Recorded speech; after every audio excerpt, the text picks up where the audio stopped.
السلام علیکم ورحمۃ اللہ وبرکاتہ۔ میں ہوں آپ کا خادم روحانی معالج قاری محمود الحسن نقشبندی اویسی۔ آپ دیکھ رہے ہیں ہمارا چینل روحانی ادارہ۔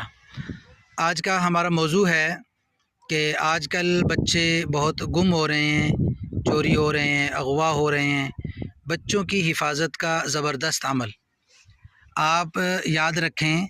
اول تو کوشش کریں کہ اپنے بچوں کو، چھوٹے بچوں کو باہر نہ بھیجیں، خود اپنے باہر سے سودا سلف لائیں۔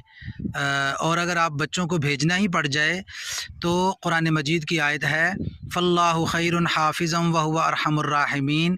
یہ والد، والدہ، بھائی، جو بھی گھر میں بڑا ہے جس نے بچے کو باہر بھیجا ہے، یہ آیت 21 مرتبہ پڑھ کے اس کے اوپر دم کرے اور زبان سے کہے کہ میں نے تجھے اللہ کے سپرد کیا، اللہ کی حفاظت میں دیا، انشاءاللہ آپ کا بچہ بچی اللہ کی حفظ و امان میں آ جائے گا۔